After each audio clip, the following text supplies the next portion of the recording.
Om Swastiastu. Assalamualaikum warahmatullahi wabarakatuh. Salam, nama budaya, salam sejahtera, rahayu. Saya Gusti Ngurah Alit Susanto Wirya. Saya dilahirkan di Singaraja tanggal 15 Januari tahun 1968. Saya mengikuti pendidikan tingkat dasar dari SD sampai dengan SMA di Singaraja. Jadi ketika SD saya bersekolah di SD 3, 4, dan 7 Banjarjawa, Singaraja dari tahun 1974 dan tamat tahun 1980. Nah, kemudian pada saat SMP, saya bersekolah di SMP Negeri 1 Singaraja dari tahun 1980 sampai dengan 1983. Dan SMA di SMA Negeri 1 Singaraja tahun 1983 sampai tahun 1986. Nah, kemudian ketika saya S1, saya mulai merantau ke Denpasar. Saya kuliah di Fakultas Pertanian Universitas Udayana pada tahun 1987, mengambil bidang ilmu penyakit tumbuhan, tepatnya di jurusan ilmu hama dan penyakit tumbuhan, dan tamat tahun 1993. Nah, ketika S1 ini, saya kebetulan sebagai mahasiswa yang mendapat tunjangan ikatan dinas. Sehingga tahun 1994, saya diangkat sebagai staf pengajar di Fakultas Pertanian Universitas Udayana. Nah, setelah 7 tahun ya, saya berkarir di Universitas Udayana, saya diberikan kesempatan untuk menempuh pendidikan S2 di Graduate School of Agriculture, Shizuoka University, Jepang. Jadi itu tahun 2001 dan tamatnya tahun 2003.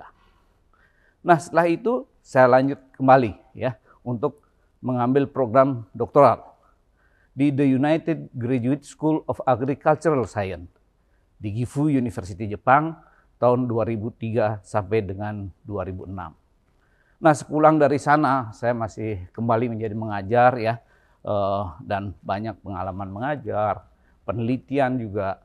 Mungkin saya banyak meneliti tentang mikroba antagonis, kemudian juga identifikasi patogen-patogen penyebab penyakit tumbuhan secara molekuler, ya, dan juga karena tentu saja sebagai dosen itu harus melaksanakan Dharma perguruan tinggi, jadi saya juga melakukan pengabdian, ya. Banyak saya membina kelompok tani tentang bagaimana melakukan pengendalian terhadap penyakit tanaman, bagaimana menggunakan trichoderma sebagai pengendali tanaman, itu banyak sekali saya lakukan. Nah, dari itu akhirnya pada 1 Desember 2024 saya berhasil atau dikukuhkan sebagai guru besar pada bidang kepakaran bioteknologi perlindungan tanaman.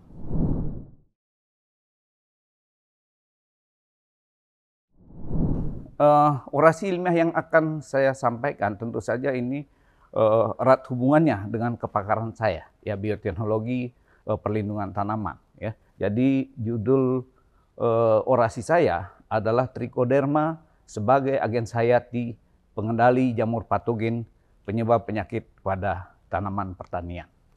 Kalau kita lihat bahwa salah satu faktor pembatas dalam kita bertani atau bercocok tanam itu adalah organisme pengganggu tanaman. Ya, salah satunya itu adalah penyakit yang disebabkan oleh mikroba-mikroba yang menyebar dari dalam tanah atau dari udara. Nah, itulah yang musuh utama para petani, sehingga mengakibatkan kegagalan mereka dalam petani. Nah, sampai sekarang masih kebanyakan orang menggunakan pestisida kimia sintetis untuk mengendalikan itu. Ya, memang ini adalah alternatif pengendalian. Namun kalau kita lihat sekarang orang terlalu banyak menggunakan pestisida kimia sintetis itu. Ya, sehingga tentu saja ini berakibat buruk. Kalau kita menggunakan pestisida kimia sintetis tentu akan mencemari lingkungan, baik tanah maupun dia bisa mengakibatkan patogen-patogen lain itu kebal terhadap pestisida kimia sintetis. Dan yang paling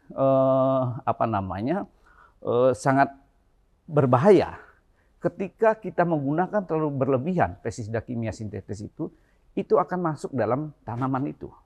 Sehingga ada residu pada tanaman itu, ya, dan apakah dia pada buah, pada daun dan sebagainya, ketika kita konsumsi tentu akan mengakibatkan sakit, kemudian perubahan kelainan sel di dalam tubuh itu akibat negatif. Nah, dari itu maka kita harus mencari alternatif pengendaliannya. Nah, salah satu alternatif pengendalian yang saya teliti dari tahun 2014 itu adalah trichoderma, ya, menggunakan mikroba antagonis trichoderma. Ya, trichoderma itu adalah salah satu jamur yang banyak kita temui di alam yang mempunyai kemampuan untuk mengendalikan patogen. Jadi kalau kita berbicara tentang mikroba antagonis, ya, sebagai salah satu pengendali, sebenarnya ada berbagai mekanisme yang bisa dilakukan oleh mikroba antagonis ini. Ya. Jadi bisa dia akan bereaksi secara langsung, memparasiti daripada patogen, bisa juga mereka mengeluarkan senyawa-senyawa yang bersifat racun terhadap patogen itu. Kami selama, seperti yang saya katakan tadi, 2014 itu sudah mengkoleksi berbagai macam trichoderma. Ada Trichoderma harzianum, Trichoderma viride, Trichoderma asperellum, Trichoderma konigi, dan Trichoderma yunense. Yang ini kita dapatkan atau kita isolasi dari berbagai tanah yang ada di Bali ini. Dan ada juga sebenarnya Trichoderma virens, Trichoderma atrophyridae, Trichoderma hamatum, gamsi. Nah, itu ada juga sebenarnya selain itu, tapi yang kita kembangkan itu adalah 5 itu di lab penyakit tumbuhan tempat saya bekerja. Nah, Trichoderma ini mempunyai kemampuan yang sangat bagus, terutama untuk mereka mengendalikan patogen-patogen tular tanah. Ya, patogen tular tanah itu ialah patogen yang menyebar dari tanah, ya, dan dia biasanya akan menyerang perakaran tanaman. Nah, ini bisa kita kendalikan dengan Trichoderma itu. Ya, banyak sudah saya lakukan penelitian untuk menggunakan Trichoderma itu. Ya, jadi kami kerjakan atau kami gunakan Trichoderma itu untuk mengendalikan penyakit layu pada tanaman kubis, ya, yang disebabkan oleh kita kenal dengan dia penyakit akar gada itu, ya. Kemudian pada tanaman anggrek, ya, pada tanaman singkong. Pada tanaman singkong ini banyak kita kerjakan di NTT kemarin, ya. Kemudian pada tanaman stroberi, ya, pada tahun 2011 kita kenal ada penyakit layu yang banyak sekali menghancurkan pertanaman stroberi di daerah Pancasari dan sekitarnya. Kemudian penyakit layu pada tanaman tomat, pada bawang, dan juga penyakit akar putih pada tanaman cengkeh.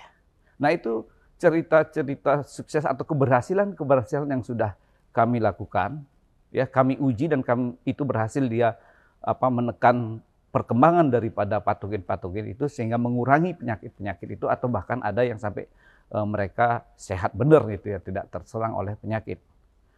Nah, kemudian dari itu kami mencoba memformulasi Trichoderma itu karena dia penyakit yang menyebar di dalam tanah, ya.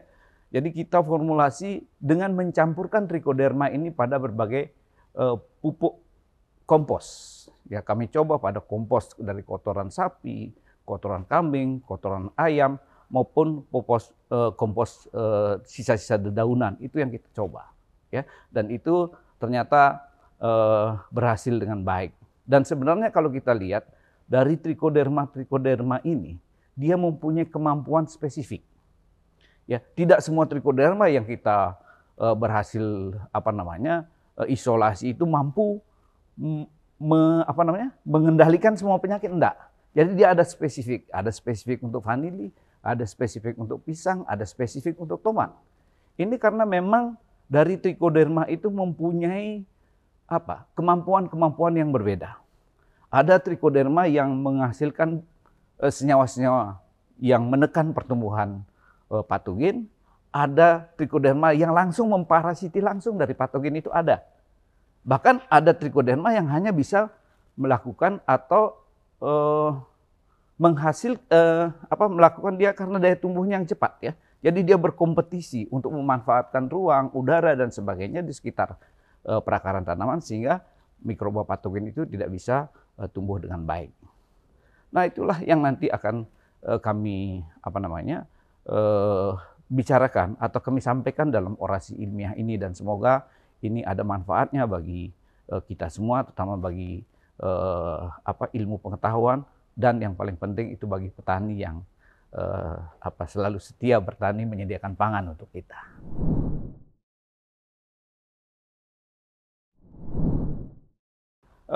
Jadi manfaat daripada orasi kami ini menitik beratkan manfaat bagi ilmu pengetahuan dan juga manfaat bagi masyarakat. Bagi ilmu pengetahuan tentu kita bisa lebih mengetahui bagaimana proses kita dalam membuat atau mendapatkan mikroba-mikroba yang sebagai alternatif untuk pengendali penyakit tumbuhan. Ya, jadi ini untuk mengendalikan menggantikan pestisida kimia sintetis. Ya. Nah, bagi masyarakat ini tentu saja banyak sekali manfaatnya. Ya, terutama ketika nanti masyarakat, terutama petani ya, yang bisa menggunakan trichoderma ini. Ketika tadi saya sampaikan ada trichoderma yang dicampur pada pupuk, jadi dia punya dua fungsi. Fungsi pertama, melalui pupuknya dia bisa memberi kesuburan pada tanaman. Fungsi kedua, karena ada trichoderma di dalamnya, dia bisa melindungi tanaman itu dari serangan patogen, ya. Jadi tidak sakit lagi. Nah, ini tentu saja sangat dinantikan oleh masyarakat ketika ini bisa dikembangkan di masyarakat, terutama ketika kita di Bali mencanangkan sebagai pulau organik yang mengurangi penggunaan pestisida kimia sintetis. Nah, itu tentu ini bisa sebagai salah satu alternatif, apalagi kita ketahui harga pestisida itu sangat mahal. Ya, jadi kalau petani bisa mengembangkan ini tentu bisa mengurangi ongkos produksi daripada petani itu.